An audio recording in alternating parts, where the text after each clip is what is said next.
여러분 반갑습니다. 오늘도 새벽 돌베개에 나오신 모든 성도님들을 주님의 이름으로 환영합니다. 주님의 은혜로 또 우리 모두가 목요일 하루를 또 살 수 있게 되었는데요.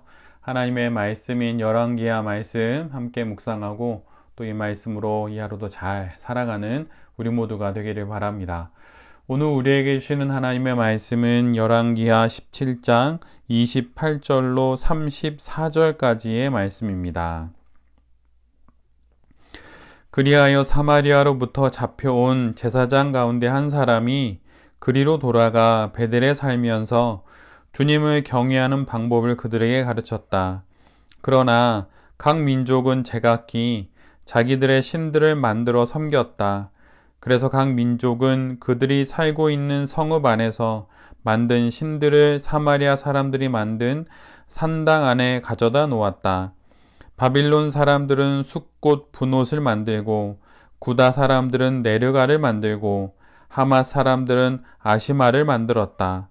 아와 사람들은 닙하스와 다르닥을 만들었으며 스발와임 사람들은 자기들의 신인 아드람멜렉과 아남멜렉에게 그들의 자녀를 불살라 바치기도 하였다. 그러면서도 그들은 주님을 공경하기도 하였다. 그리하여 그들은 그들 가운데서 산당 제사장을 뽑아 세워 산당에서 제사를 드리게 하였다. 이렇게 그들은 주님도 경외하면서 다른 한편으로는 그들이 잡혀오기 전에 살던 그 지역의 관습을 따라 그들 자신들이 섬기던 신도 섬겼다. 그들은 오늘날까지도 그들의 옛 관습을 따르고 있어서 주님을 바르게 경외하는 사람이 없다. 그들은 주님께서 이스라엘이라고 이름을 지어주신 야곱의 자손에게 명하신 그 율례와 법도와 율법과 계명을 지키지 않는다. 아멘. 오늘은 열왕기하 17장의 말씀을 갖고 함께 섬긴다는 것은 하나도 섬기지 못하는 것입니다. 함께 섬긴다는 것은 하나도 섬기지 못하는 것입니다. 라는 제목으로 함께 하나님 말씀을 나누도록 하겠습니다. 어제 우리가 함께 본 말씀처럼 아시리아는 북이스라엘을 패망시킵니다. 그리고 아시리아는 반란을 막기 위해서 이주 정책을 펼치게 됩니다. 즉 북이스라엘 사람들을 아시리아의 여러 지역으로 흩어보내고 반면에 이방 사람들을 북이스라엘, 특별히 사마리아로 이주시키는 것이죠. 즉 민족들을 재배치하는 정책을 펼치는 것입니다. 이는 정복한 민족을 강제로 추방하여 여러 지역으로 보내는 것인데 아시리아는 200년 이상 이러한 정책을 자신들이 정복한 나라에 시행해 왔습니다. 이 정책의 목적은 종족과 종교를 혼합하여서 피정복자들을 통제하고 특별히 민족성을 약화시켜서 저항과 또 반란의 소지를 사전에 제거하는 것에 있습니다. 그리고 아시리아 제국의 동화시킴으로 제국의 안정을 도모하는 것이죠. 그런데 이때 사마리아로 이주한 이방 민족들에게 하나님의 재앙이 임하게 됩니다. 하나님께서 사자들을 그들 가운데 보내셔서 그들을 물어 죽이게 하는 일이 벌어집니다. 특별히 들짐승에게 상해를 입는 일은 성경에서 하나님께 불순종한 이들에게 내리는 하나님의 저주의 성격이 있습니다. 이 저주가 사마리아에 온 이방인 이주민들에게 내리게 된 것이지요. 이는 하나님이 모든 민족의 하나님이심을 말하는 것이며 또한 언약의 땅에 거주하는 이상 그들도 하나님을 경외하고 율법을 따라야 함을 말씀해 주시는 것입니다. 이에 사마리아에 살게 된 이방인 이주민들은 이 사실을 아시리아 왕에게 즉각 보고합니다. 하나님을 예배하는 법을 잘 몰라서 이런 재앙을 맞게 되었다고 여긴 아시리아 왕은 북이스라엘 포로 중에 제사장 한 명을 찾아서 그를 사마리아로 급파합니다. 그리고 사마리아에 있는 이주민들에게 하나님을 예배하는 법을 가르치도록 명령을 내리게 되지요. 여기서 우리 모두가 보게 되는 것이 있습니다. 그것은 이방인 이주민들의 하나님의 진노에 대한 즉각적인 반응과 아시리아 왕의 재빠른 조치입니다. 자신들이 맞이한 이 위기와 이 진노가 하나님으로부터 왔다는 것을 알게 되자 그들 모두는 매우 발빠르게 움직입니다. 즉시 반응하고 즉시 이 문제를 풀기 위해 모든 방법을 찾는 것이지요. 하나님의 뜻을 거스른 것이 있다면 그것을 수정하고 즉각 고치려고 합니다. 물론 그 의도는 자신들에게 닥친 위기를 빨리 벗어나기 위함입니다. 그런데 이들의 이러한 모습은 북이스라엘 백성들과 참으로 비교되는 모습입니다. 하나님의 백성인 이스라엘 백성들은 하나님을 섬기는 법을 이미 오래전에 배웠고 이미 오래도록 보고 들어 잘 알고 있지요. 그럼에도 불구하고 그들은 하나님을 섬기지 않으므로 언약의 땅에서 쫓겨납니다. 반면에 언약의 땅에 조금 전에 정착하게 된 이방 이주민들은 하나님을 섬기는 법을 배우려고 아주 애를 쓰고 있습니다. 그래서 자신들에게 닥친 하나님의 이 진노를 해결하려고 하지요. 이스라엘 백성들의 완고함과 이방 이주민들의 민첩함이 참으로 많이 비교됩니다. 하나님께 즉각 응답하는 것이 지혜입니다. 뒤로 미룰 일이 결코 아니지요. 서두르는 것은 섣부른 것이 될 수 있습니다. 그러나 하나님께 대한 응답만큼은 뒤로 미루지 않는 것이 지혜입니다. 이방인 이주민들은 자신들에게 닥친 이 어려움이 하나님의 뜻을 거역했기 때문임을 알고 머뭇거리지 않습니다. 바로 문제의 해법을 찾아 나서지요. 우리 모두도 혹시 기도한다는 말로 이미 알고 있는 하나님의 뜻을 실천하지 않고 있는 것은 아닌지 잘 돌아봐야 할 것입니다. 일반적으로 기다림이 신앙적인 미덕이기는 하지만 그것이 게으름에 이르게 된다면 그것은 악덕이 된 것입니다. 알고 있는 것을 미루지 않고 지금 실천하고 바로 실행하는 그것이 바로 지혜입니다. 익히 들어서 알고 있는 하나님의 뜻을 즉각 실천하십시오. 세상 사람들의 부지런함과 민첩함보다 하나님의 사람들이 더욱 성실하고 기민해야 함은 당연한 것입니다. 지금 우리가 알고 있고 내가 알고 있는 하나님의 뜻임에도 불구하고 내가 실천하지 않는 것이 있다면 그것을 빠르게 민첩하게 실천하려고 애쓰는 우리 모두가 되어야 할 것입니다. 다시 힘을 내어서 하나님의 뜻을 재빨리 따르는 우리 모두가 될 수 있기를 간절히 기도합니다.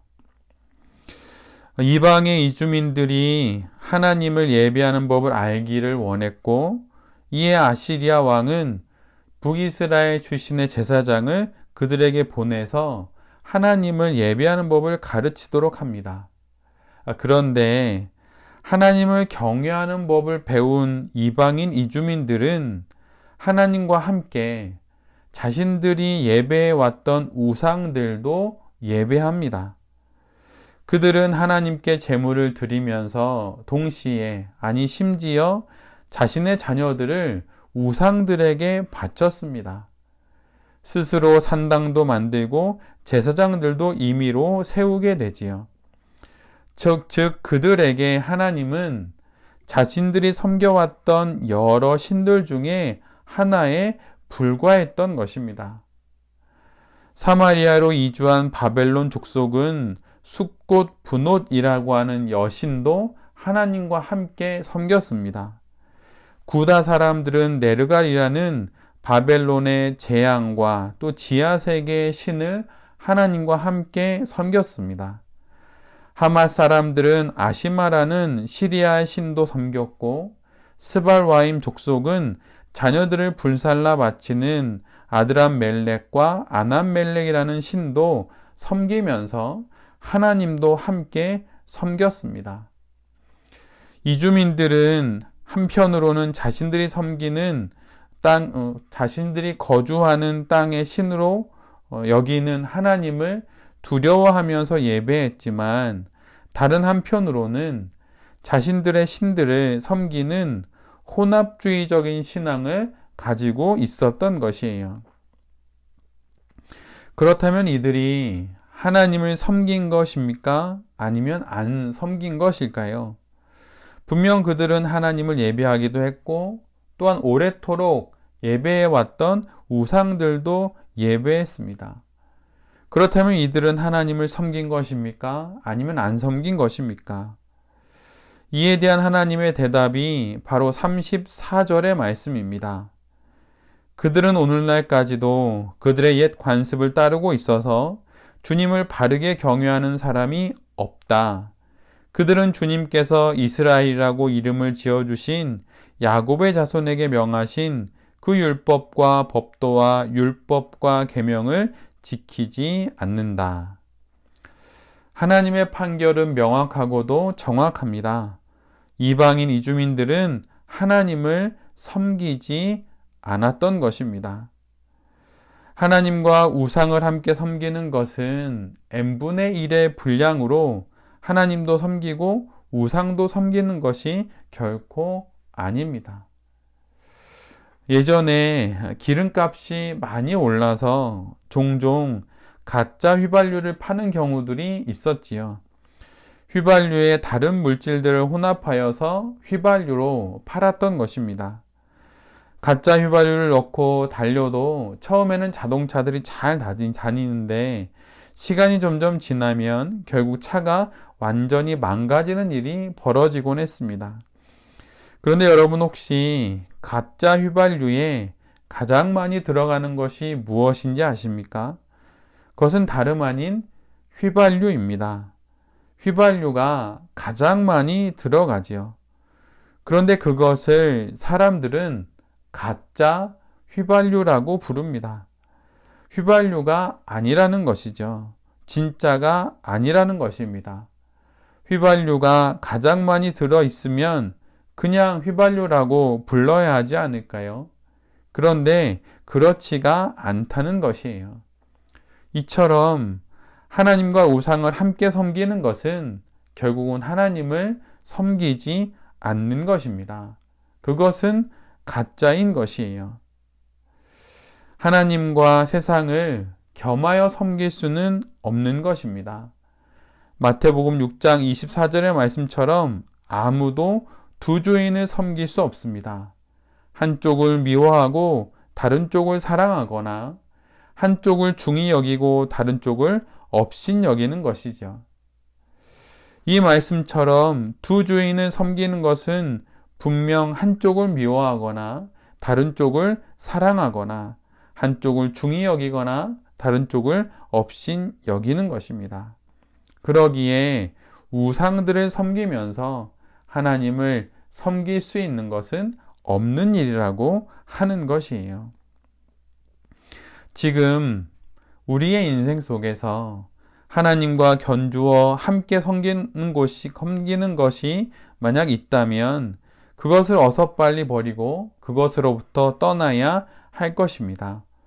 오직 하나님만을 섬기는 것이 가장 아름다운 인생을 살아가는 방법입니다. 세상 사람들보다 하나님의 뜻에 민첩한 것은 성도의 마땅한 책임과 의무이며 또한 권리입니다. 익히 들어 알고 있는 하나님의 뜻을 미루지 않고 실천함으로 기민하고 재빠른 신앙 인생을 살아가는 우리 모두가 되기를 간절히 바랍니다. 또한 하나님과 세상을 함께 섬긴다는 것은 되지 않는 일임을 잘 기억하는 우리 모두가 되어야 할 것입니다. 그래서 오직 하나님만을 섬기는 그 신앙 인생으로 우리에게 주어지는 인생을 아름답게 살아가는 새벽 돌베개의 모든 성도님들과 또한 이 말씀을 전하는 제 자신이 될 수 있기를 간절히 기도드립니다. 아멘. 기도하겠습니다. 주님, 세상 사람들의 위기를 벗어나려는 민첩함을 봅니다. 하나님의 뜻을 알아 그것을 따름으로 위기와 재앙을 속히 벗어나려는 그들의 열심을 봅니다. 하나님의 뜻에 이 세상 그 누구보다 기민하고 재빠른 우리 모두가 되게 하여 주시옵소서. 하나님과 세상을 겸하여 섬길 수 있고 순간순간의 판단에 따라 이것과 저것을 섞어 가장 좋은 인생을 만들 수 있다는 헛된 망상을 버리겠습니다. 오직 하나님 한 분만을 섬기며 살아가는 우리 모두가 되게 하여 주시옵소서. 주님 인도하여 주시옵소서.